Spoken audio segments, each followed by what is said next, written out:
कहते हैं कि जब सब कुछ अच्छा होता है तो आपकी तमाम कमज़ोरियों पर किसी का ध्यान ही नहीं जाता। मैं बात कर रहा हूँ टीम इंडिया की, जो लगातार मुकाबले जीत रही है T20I क्रिकेट में। पहले न्यूजीलैंड को हराया, क्लीन स्वीप किया, फिर वेस्ट इंडीज़ का क्लीन स्वीप किया और अब श्रीलंका का भी क्लीन स्वीप कर दिया। ऐसे समय में क्योंकि हम T20I वर्ल्ड कप की तैयारियों में लगे हुए हैं, इसी साल ऑस्ट्रेलिया में आयोजित किया जाना है वर्ल्ड कप और उसमें दो खिलाड़ियों ने बड़ी उम्मीदें जगाई हैं। मैं बात कर रहा हूँ हर्षल पटेल की, मैं बात कर रहा हूँ रवि बिश्नोई की। ये दो ऐसे खिलाड़ी हैं। अब आप कहेंगे भाई इसमें एक तो तेज़ गेंदबाज है और दूसरा स्पिनर है, एक लेग स्पिनर है, तो जाहिर सी बात है इनमें कुछ एक कॉमन चीज़ें हैं क्योंकि इनकी कुछ कमज़ोरियां सामने आई हैं और अगर इन कमज़ोरियों को समय पर इनका निदान नहीं किया गया तो फिर ये बहुत महंगे साबित हो सकते हैं। याद कीजिए एक बार एक मौके पर रविंद्र जडेजा ने हर्षल पटेल पर IPL में 37 रन बनाए थे एक ओवर में। हालांकि उसमें एक नो बॉल भी थी और उसके अलावा अगर हम देखें तो इनका जो प्रदर्शन था इतना शानदार था IPL में। पिछले IPL की मैं बात कर रहा हूँ जब इन्होंने सबसे ज़्यादा विकेट यानी कुल मिलाकर 32 विकेट चटकाए थे, अपने नाम किए थे और पर्पल कैप के ये हकदार बने थे।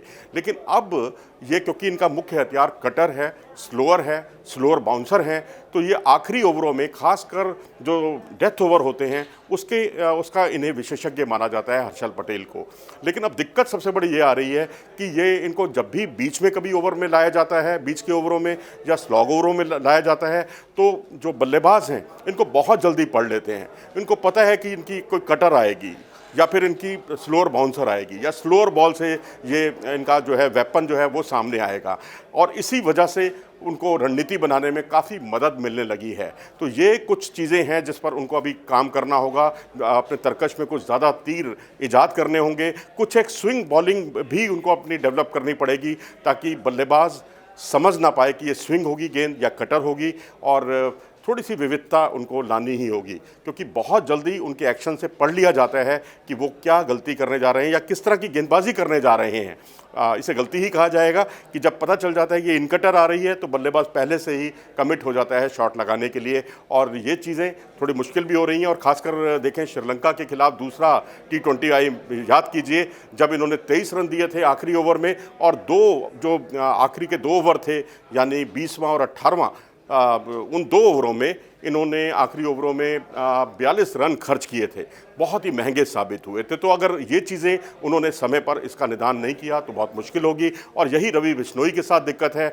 हैं वो लेग स्पिनर जो टीम इंडिया चाहती है, कलाई के फनकार को टीम में लाना चाहती है, चाहे वो चहल हो, यजुवेंद्र चहल हो या कुलदीप यादव हो, जो परफेक्ट चाइनामैन जिन्होंने गेंदबाजी का मुजाहरा किया तीसरे T20I मुकाबले में।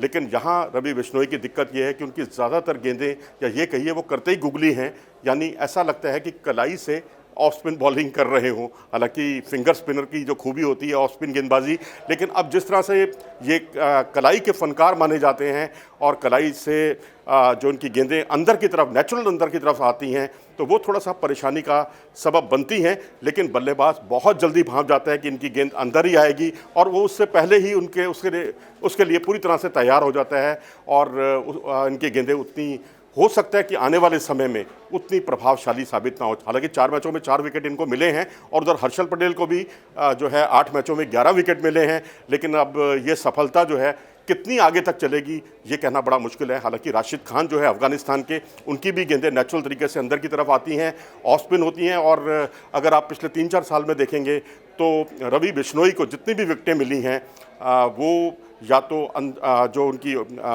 गुगली गेंदें होती हैं उन पर मिलती हैं या 2-3 कुछ एक विकेट जो है 5-10% उनको फ्लिपर पर मिलती हैं और एक आध विकेट कोई गलती से उनको लेग स्पिन पे मिल जाती है। तो लेग स्पिन उनको और डेवलप करनी होगी, बिल्कुल ठीक उसी तरह से जैसे यजुवेंद्र चहल अक्सर लेग स्पिन करते करते बीच में गुगली डालते हैं, इसलिए उनकी गेंदबाजी ज़्यादा असरदार साबित होती है। आप क्या सोचते हैं इस बारे में, कितना जल्दी इनको बदलाव लाना होगा अपनी गेंदबाजी में, क्योंकि ये इनका गेंदबाजी का जो मुख्य वेपन है कहीं इनकी कमज़ोरी ना बन जाए अगर इन्होंने इस पर ध्यान नहीं दिया तो। अगर आपको ये वीडियो पसंद आया हो तो इसे लाइक करें और चैनल को सब्सक्राइब भी करें। नमस्कार।